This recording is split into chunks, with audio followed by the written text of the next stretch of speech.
नमस्कार दोस्तों, स्वागत है आपका वनडे एग्जाम सेंटर में। दोस्तों, आज के वीडियो में हम लोग रासो साहित्य के बारे में अध्ययन करेंगे और जानेंगे कि रासो साहित्य में कौन कौन सी विशेषताएं पाई जाती हैं। रासो साहित्य आदिकालीन हिंदी साहित्य का महत्वपूर्ण अंश है। यानी जो रासो साहित्य है यह आदिकाल में ही लिखा गया था। यह आदिकालीन हिंदी साहित्य का महत्वपूर्ण हिस्सा है। जिस प्रकार से आदिकाल में सिद्ध साहित्य की रचना हुई थी, नाथ साहित्य की रचना हुई थी, जैन साहित्य की रचना हुई थी, उसी प्रकार से आदिकाल में ही रासो साहित्य की भी रचना हुई थी। आदिकाल में राजा और सामंतों के दरबार में कोई न कोई कवि होता था, जिसे राजाश्रित और चारण कवि कहा गया है। यानी जो आदिकाल में छोटे छोटे राजा और सामंत होते थे, उनके दरबार में कोई न कोई कवि निवास करता था। उन कवियों को राजाश्रित और चारण कवि के नाम से जाना जाता है। इन राजाश्रित और चारण कवियों के द्वारा लिखे गए साहित्य को रासो साहित्य के नाम से जाना जाता है। यानी ये जो राजाश्रित कवि होते थे, जो चारण कवि होते थे, इनके द्वारा जिस प्रकार के साहित्य की रचना की गई है उसी को रासो साहित्य के नाम से जाना जाता है। इनके द्वारा अपने राजा की प्रशंसा में कविता लिखा गया है। यानी इन चारण कवियों के द्वारा, इन राजाश्रित कवियों के द्वारा अपने राजा की प्रशंसा में ही कविता लिखा गया है और अपने राजा की प्रशंसा में इन्होंने जिस प्रकार के साहित्य की रचना की है उसी को रासो साहित्य के नाम से जाना जाता है। रामचंद्र शुक्ल ने लिखा है, राजाश्रित कवि और चारण जिस प्रकार अपने आश्रयदाता राजाओं के पराक्रम पूर्ण चरित्रों या गाथाओं का वर्णन भी किया करते थे, यही प्रबंध परंपरा रासो के नाम से पाई जाती है। यानी जो राजाश्रित कवि होते थे, जो चारण कवि होते थे, वे अपने राजा के पराक्रम पूर्ण चरित्रों का, उनके गाथाओं का, उनके विजयों का वर्णन किया करते थे और यही प्रबंध परंपरा रासो के नाम से जाना जाता है। आगे बढ़ते हैं।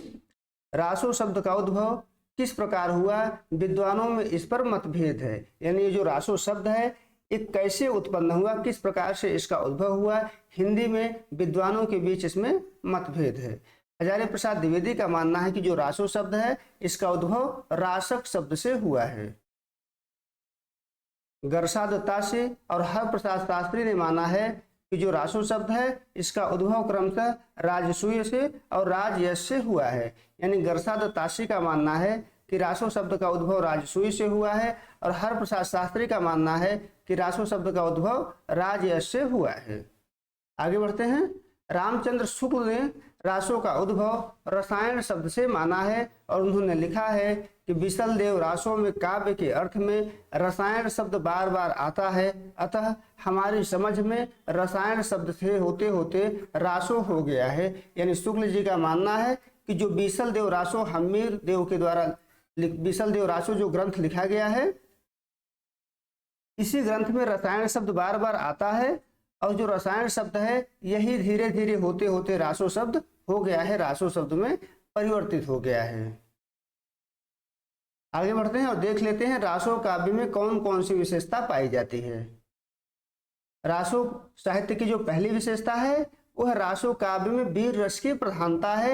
यानी वीर रस की कविता है रासो साहित्य, इसमें वीरता की प्रधानता है। कवि जो है अपने राजा की वीरता का वर्णन इसके द्वारा किया है। राजाश्रित कवि अपने राजा की वीरता का वर्णन अतिशयोक्तिपूर्ण ढंग से करते हैं। यानी बढ़ा चढ़ा के अपने राजा की वीरता का वर्णन इनके द्वारा किया गया है। रामचंद्र शुक्ल ने लिखा है, उस समय तो जो भाट या चारण किसी राजा का पराक्रम, विजय, शत्रु कन्या हरण आदि का अत्युक्तपूर्ण आलाप करता था या रण क्षेत्रों में जाकर वीरों के हृदय में उत्साह की उमंगें भरा करता था, वही सम्मान पाता था। यानी इन कवियों के द्वारा अपने राजा के पराक्रम का वर्णन किया जाता था, उनके विजयों का वर्णन किया जाता था। यदि राजा किसी शत्रु के कन्या का हरण कर लिया है तो उसका अत्युक्त पूर्ण वर्णन करता था और रण क्षेत्रों में जाकर युद्ध भूमि में जाकर वीरों के हृदय में उत्साह और उमंग भरता था, वही सम्मान पाता था और उसी को रासो परंपरा के नाम से जाना जाता था। और इन सभी का वर्णन वह वीर रस में ही करता था, उनकी वीरता का बखान करता था। दूसरी विशेषता देख लेते हैं। वीरता के साथ साथ श्रृंगार का वर्णन भी रासो काव्य में दिखाई पड़ता है। आपको बता दें कि राज दरबार में दो ही प्रकार की कविता लिखी जाती हैं, एक वीरता की कविता और दूसरा श्रृंगार की कविता। वीरता की कविता तब लिखी जाती है जब राजा युद्ध में लिप्त होता है, युद्ध करता है। जब राजा युद्ध नहीं करता है तो श्रृंगार में लिप्त होता है, तो श्रृंगार से संबंधित कविताएं लिखी जाती हैं।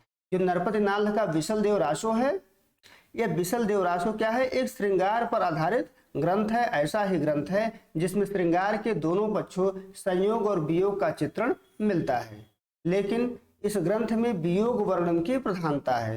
ये जो बिसल देव रासो ग्रंथ है, इसमें वियोग श्रृंगार की प्रधानता है, संयोग श्रृंगार का चित्रण कम हुआ है। राजमती विरह वेदना से व्यथित है, वह अपने स्त्री होने पर भी अफसोस प्रकट करती है। यानी जो राजमती है, जो इस ग्रंथ की नायिका है, वह विरह वेदना से व्यथित है, वह अपनी स्त्री होने पर भी अफसोस प्रकट करती है, दुख प्रकट करती है। वह कहती है कि अस्त्रीय जन्म काई दिधौ नरेश, अवर जन्म थारई घड़ा रे नटेश। यानी स्त्री जन्म हमको क्यों दिए, तो ईश्वर से प्रार्थना करती है, अफसोस करती है, पूछ रही है किससे? महेश से, यानी शिव से। आगे बढ़ते हैं। अगली जो विशेषता है, बिसल देव रासो में 12 मासा का भी वर्णन मिलता है। 12 मासा का अर्थ होता है कि 12 महीने जो होते हैं, एक एक महीना को लेकर के वियोग का वर्णन किया जाता है। हर महीने में वियोग की स्थिति बदलती जाती है, उसी को 12 मासा के नाम से जाना जाता है। नरपति नाल ने राजमती के विरह का वर्णन इसी रूप में किया है। हिंदी साहित्य में 12 मासा का वर्णन यहीं से शुरू होता है। यानी जो बिसल देव रासो है, यह पहला ग्रंथ है हिंदी साहित्य का जिसमें 12 मासा का वर्णन किया गया है। बच्चन सिंह ने लिखा है, बिसल देव रासो एक विरह गीत काव्य है, यानी विरह से भरा हुआ काव्य है, विरह से भरा हुआ गीत इसमें पाया जाता है। आगे बढ़ते हैं। चौथा विशेषता है, रासो काव्य में युद्धों का सजीव चित्रण मिलता है। युद्धों को जब हम पढ़ते हैं तो ऐसा लगता है कि युद्धों का चित्र हमारे सामने उपस्थित हो जा रहा है। युद्धों का सजीव चित्रण आदिकाल में पाया जाता है। चारण कवि अपने राजा द्वारा लड़े गए युद्धों का प्रभावशाली ढंग से वर्णन करते थे। कई बार इन कवियों द्वारा युद्धों का नेतृत्व भी किया जाता था। यानी कई बार ऐसा होता था, जो चारण कवि होते थे उनके द्वारा युद्धों का भी नेतृत्व किया जाता था। जगनिक ने नैनागढ़ की लड़ाई का वर्णन करते हुए परमाल रासों में लिखा है, आगे फौजे दोनों सजी हैं, मची हैं घोर शोर घमासान, जोगा भोगा के मोर्चा पर लड़ियां खूब वीर मलखान। यानी इसमें युद्ध का चित्रण किया गया है। जो आदिकालीन कविता है उसमें युद्धों का सजीव वर्णन किया जाता था। अगली विशेषता है, रासो काव्य का विषय वस्तु युद्ध और प्रेम से संबंधित है।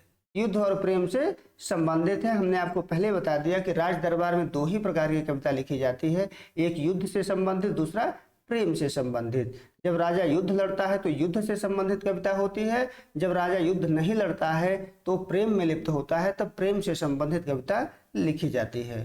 कवि अपने राजा के युद्ध और प्रेम के चरित्र का वर्णन अपने काव्य में करता है। दलपत विजय का खुमार रासो तथा चंद्रबरदाई का पृथ्वीराज रासो इसी प्रकार के ग्रंथ हैं। इस ग्रंथों में युद्ध का भी वर्णन है और प्रेम का भी वर्णन किया गया है। शुक्ल जी ने लिखा है कि जैसे यूरोप में वीर गाथाओं का प्रसंग युद्ध और प्रेम रहा, वैसे ही यहाँ भी था। यानी उनका मानना है कि जिस प्रकार से यूरोप है, यूरोप में वीर गाथा की रचना जो की गई है उसमें भी युद्ध और प्रेम ही विषय था, उसी प्रकार से जो भारतीय वीर गाथा है उसमें भी युद्ध और प्रेम ही विषय है। युद्ध और प्रेम के ऊपर ही इन कवियों के द्वारा कविता की रचना की गई है। अगली विशेषता है, भाषा के स्तर पर रासो काव्य में डिंगल और पिंगल भाषा का प्रयोग किया गया है। जहाँ वीरता से संबंधित कविता लिखा गया है वहाँ डिंगल भाषा का प्रयोग किया गया है, और जहाँ श्रृंगार से संबंधित कविता लिखा गया है वहाँ पिंगल भाषा का प्रयोग किया गया है। यानी आदिकाल में वीरता का काव्य डिंगल भाषा में और श्रृंगार से संबंधित काव्य की रचना पिंगल भाषा में की गई है। आगे बढ़ते हैं। अगली विशेषता है कि रासो साहित्य में मुक्तक और प्रबंध दोनों काव्य लिखे गए हैं। मुक्तक काव्य भी लिखे गए हैं और प्रबंध काव्य भी लिखे गए हैं, लेकिन आदिकाल में प्रबंध काव्य की प्रधानता है। मुक्तक काव्य प्रबंध काव्य की अपेक्षा कम लिखे गए हैं। रामचंद्र शुक्ल जी ने लिखा है कि इस वीरगाथा को हम दो रूपों में पाते हैं, मुक्तक के रूप में भी और प्रबंध के रूप में भी, यानी आदिकाल में दोनों प्रकार की कविताएं लिखी गई हैं। जो रासो साहित्य है इसमें दोनों प्रकार की कविताएं लिखी गई हैं, मुक्तक कविता भी लिखी गई है और प्रबंध कविता भी लिखी गई है। जो पृथ्वीराज रासो है वो प्रबंध कविता का ही उदाहरण है। उम्मीद है दोस्तों आपको ये वीडियो पसंद आया होगा, आप समझ पाए होंगे कि रासो साहित्य क्या होता है, रासो साहित्य में कौन कौन सी विशेषता पाई जाती है। अगर आपको ये वीडियो पसंद आया है तो आप हमारे चैनल को सब्सक्राइब करिए, वीडियो को लाइक करिए, शेयर करिए। बहुत बहुत धन्यवाद।